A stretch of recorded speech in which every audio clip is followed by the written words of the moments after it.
Every family is a system, and everyone has a part in it. My family is no exception.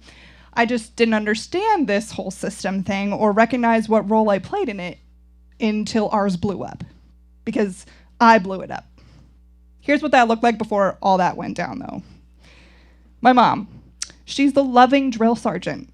Her favorite family motto, we don't negotiate with terrorists.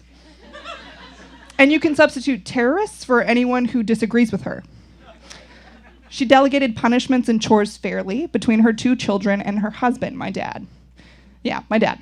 He lives to make my mom happy and protect her at any cost. She's my whoopee, and I was born to love her. Yeah, they've been that nauseating for over 33 years. So it can be a hard love bubble to break into. Then there's my brother, Turner. He's overprotective of me, and he doesn't have a filter. His favorite response to any affection shown to him is, "Thanks, I love me too." And he often acts accordingly. Basically, Turner's top priority is Turner. And that isn't a judgment, it's an observation, it's the truth. Then there's me. Yeah, I'm the oldest kid, so I keep the peace, I set the example, and I act as Turner's sensitivity filter for everyone else. My brother or my parents tell me private passive-aggressive comments about Turner's selfish behavior that are actually indirect marching orders for me to keep the peace in the family system. I used to think that I would rather die than do something that wouldn't make my parents proud, especially my mom. As a kid with ADHD, I was way too excited about the whole friendship concept, so I overwhelmed people, which is putting it lightly. So my mom was my best and only friend. I could tell her anything. My mom was also the one who made religion a part of our lives. Raising us with Christian ideals were crucial to her own standard of being a good mom. Through God, she found solace, meaning, and strength. But after Pastor Hilda started referring to God with she and her pronouns, my mom got sick of the politics of religion. So we stopped going to church when I was about 13. The rest of us were grateful when we stopped going to church. Turner was stoked that he wouldn't have to pretend to care every weekend. And I could tell Dad was quietly relieved too, though he never would have admitted it because that would have upset Mom. My reprieve came from a different place. I didn't feel like I belonged in a church any more than I did anywhere else. It was so hard for me to sit still and focus, and the lessons in Sunday school never struck a chord. I felt like we were all a part of something bigger, but I couldn't picture a God that made sense to me. I'd ask myself, what do I believe in? Am I a good person? How do I know? Church and the Bible felt completely removed from what I was experiencing in real life. God started to feel like the Santa myth. Was I supposed to figure it out? I mean, here I was, no concrete evidence and a request for blind faith. I'd wrestle over these questions internally, increasingly frustrated without answers. It felt like a massive wedge was standing between who I was and who I wanted to become. But I knew how much God meant to my mom, and I didn't want to fuck up the system that allowed her to be the mother she needed to be. My mom actually dropped me off for jazz band practice almost every day in high school. It was our time, really the only time that we were alone, so of course that's when it was hardest to keep these questions to myself. I told her everything, right? One day junior year, I couldn't hold it in anymore. "Bye, sweetie, have a good day." "Yeah, hey, Mom, I don't think I've ever believed in God."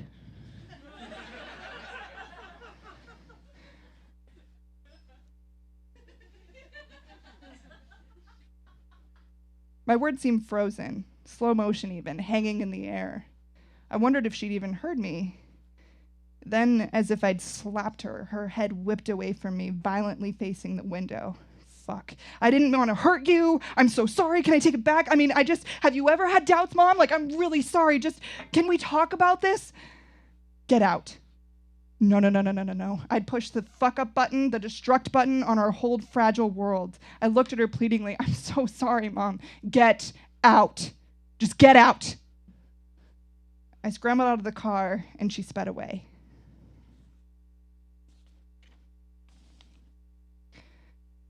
For the next 2 weeks, she couldn't speak to me or make direct eye contact without her face wrenching into that hurt expression again. It felt like I was punching myself in the gut seeing her like that, you know?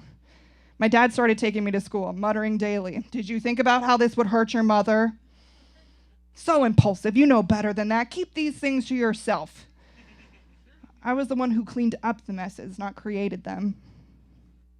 So I buried God, stuffed it down. I was determined to heal my mother's wound and belong in our family again, at least in appearance. I said grace over dinner. When my mom suddenly took a new interest in getting the family to go back to church again, I harassed my brother to just shut up and go with it. And it worked. Eventually, everything returned to normal. We never talked about it. These little acts of compliance slowly ate away at me. My silence worked well enough for 3 years, though. 3 years. All was seemingly well when I bought my ticket home my sophomore year of college for the holidays. My dad was more reserved than usual on the short drive from the airport to the house, but I didn't think much of it. I walked through the front door belling, "Hello, I'm home!" Stockings hung on the mantel above the crackling fireplace. Lights on the giant tree in the corner illuminated my teenage brother beneath it. Turner was hunkered over a computer with headphones on. He looked up and smirked. Great, now I have to share the bathroom again. Dad dropped his keys in the foyer. "Okay, I'm heading to the shop." He started walking toward the garage. "Your mother's here, just give her a minute." Odd. I stared at my parents' bedroom door. "Mom?" Silence. Hair prickled at the back of my neck. Something was wrong. After a minute, I quietly knocked a couple times. She whipped open the door, that broken look all over her face again. "You are toxic to this family. Do you hear me? We are not celebrating Christmas this year." I was so startled that I didn't get a word in before she slammed the door in my face. I hadn't even been home for 5 minutes. I didn't know what was going on, but I was determined to figure it out. I pounded on the door. "Mom! Mom, get out here!" She ripped it open again. "I can't even look at you. You are so selfish. You know what you did. This family isn't celebrating Christmas. We don't get any presents when we aren't Christian all year." This was not the fair, suffocatingly loving drill sergeant I knew. When I messed up, I could expect to be clearly held accountable. Christian all year? We dealt with this shit already. I was surprised to feel hot resentment bubbling up. Something internally shifted. She moved to slam the door again. "Stop!" I blocked the door with my arm. "You don't want to exchange presents this year? Fine. I'll just give out mine. But I've played along, Mom. I haven't said a word about my faith for 3 years. For you. So don't you dare talk to me like that. I don't deserve to be treated like this. Talk to me, or I can't fix it." I'd never claimed space like that. I couldn't believe what came out of my mouth. She looked defeated. Small. "Just go to your room. I can't talk right now, but we're not exchanging presents this year." Sniffling, she shut the door.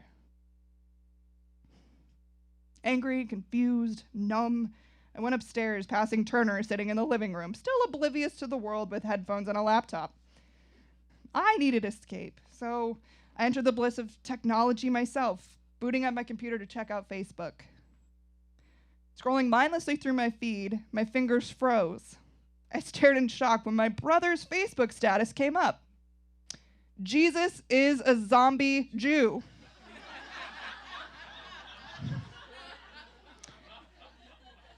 In all its atheist glory.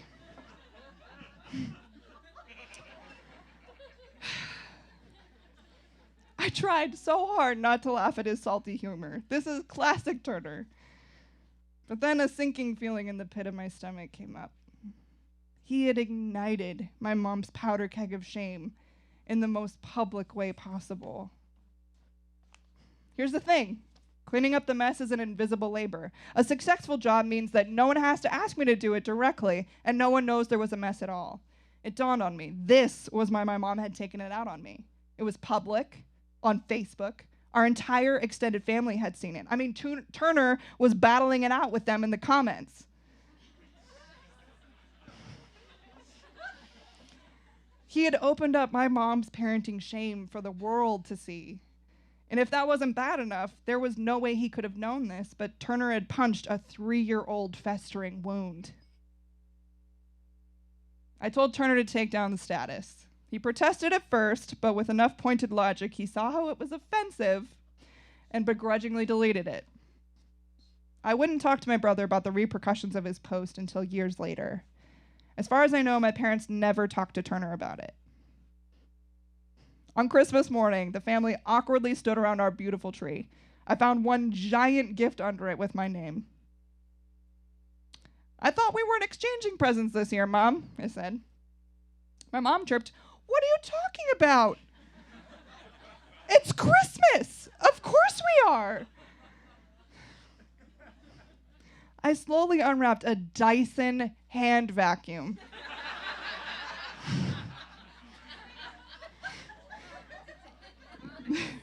My dad grumbled, "Why, a teenager needs a $300 vacuum." My mom elbowed him. "You needed one for your rug at school, right, honey?" There wasn't a fucking vacuum nice enough to clean up this mess. "Dad's right, Mom. This is really too much." Her eyes focused intensely on me. "We got a nice gift for you. Just say thank you and let's move on. It's the Christian thing to do." And that's when I knew this was only the beginning. And it's still messy. Our family has a lifetime ahead of painful negotiation of roles and boundaries to stay in loving connection with each other. I've learned that all of us are flawed, but I can stand up for myself without falling apart or being unworthy of love. I have the ability to be a good daughter, sister, or friend. I just need faith in myself, my family, and that everything will work out. Kelsey Schultz, everybody.